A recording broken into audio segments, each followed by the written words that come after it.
rise over the last decade. As many of you know, India has transformed significantly from 3G, 4G, 5G, and we are one of the fastest.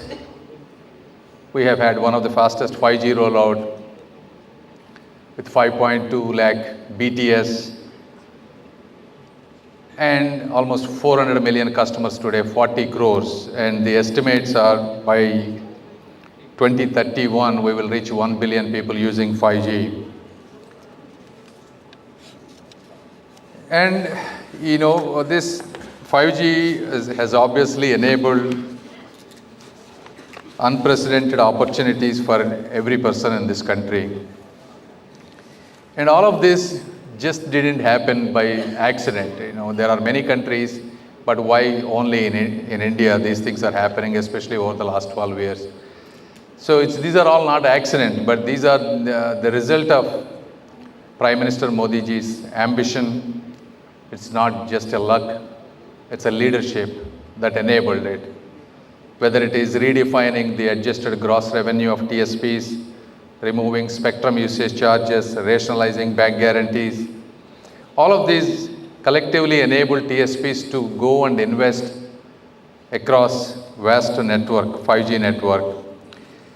Not only that, from our own side, working with other governments, whether it is right of way, permissions, enabling efficient spectrum utilization, surrendering, and enhanced protection of these telecom towers, creating digital Bharat Nidhi, wireless licensing reforms.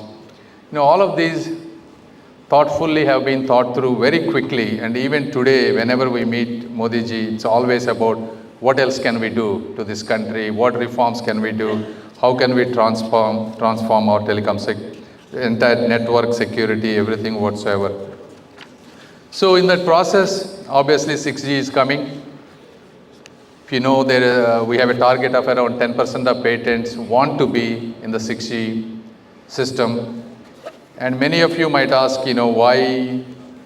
why those goals are, like whether it is 3GPP standards, why we want to be the 10%.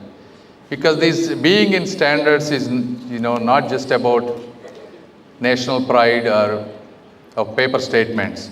It's more about economics. Economics gets decided. You look back, long back, whether the South Korea, when they entered into these 3G, these standards, that's when the companies like Samsung, right, LG have taken the entire system. That's how they became the global leaders. And it is the same story for us as well. Being in the 6G standards will fundamentally get you into the architecture of how these products are, whether it is a mobile phone, everything, You will define the architecture and economics of the country and the large companies. That's why we have a defined target of around 10%. And obviously, in our department, Sindhya ji has been there as an investment banker, worked around the world. He understands how the companies operate. And myself also came back, being in the United States for 25 years, building some of the best companies from bootstrapping. We understand how practically things work at the ground level.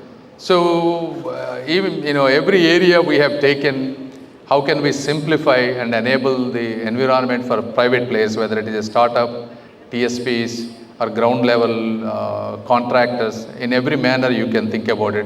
For example, even in the 4G, obviously TSPs will deploy their 4G, 5G towers in wherever there is a techno-commercial viability. But in all the remote places, right now almost 35,000 villages are being connected with 4G towers. These are all far-flung areas, forest areas, environmental issues. There are environmental issues. So we work with so many state governments, contractors. We take monthly reviews. We enable every opportunity to get that connectivity into that village. And if you look at BSNL provides large number of towers in rural villages. We replaced almost 50,000 batteries, power plants, so that every tower actually works. If you take in Andhra Pradesh, we used to have an uptime of around 80% 1 year back. Today it is like 90 to 95% uptime.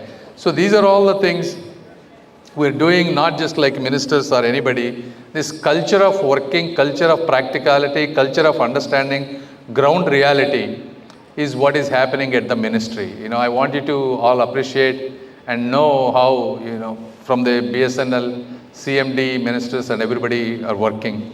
And not only that, you take the BharatNet, high-speed internet for every village. We have finished most tenders there, and even there, working with the BSNL authorities locally, and how we can take that network, existing network, and really make sure that $17 billion that we are planning to spend on BharatNet to connect almost 260,000 gram panchayats, a huge success, because once you get this high-speed connectivity every area, that's when, all your towers will get fiberized, whether we call 5G, 6G will work even better. So this is the kind of work culture and strategic shift. We're bringing that mentality of how private organizations work to the work in the setting of government as well. So, and we're seeing significant changes. And even the quality of service, whether call drops, everything is being monitored or being adjusted in real time. Security aspects, whether you take Sanchar Sati, financial fraud risk indicator, there is a huge data analytics team, digital intelligence platform that is working closely within the government to drive safety and security as well. And you look at TTDF, right?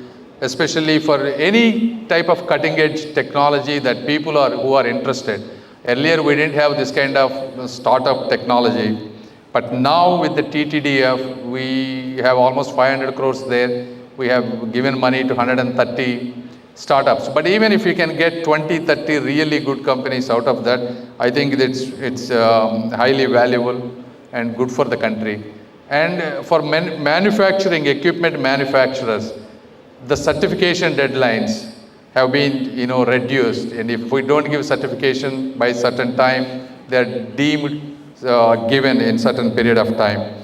And whether you look at the AI Summit or IMC, the reason we do all of that is to build a momentum in the country so that people understand that there is a strong leadership, what we want to, take India forward. So these are all the things I hope you understand how the government is working. And for everybody who is sitting here, you look at 12 years ago, right? 12 years ago, India was merely a market. We were never a maker, but now we are a maker. And today, 12 years ago, we did not have this indigenous equipment, whether it is 4G, BSNL.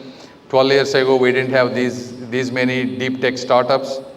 And 12 years ago, we didn't have this 5G.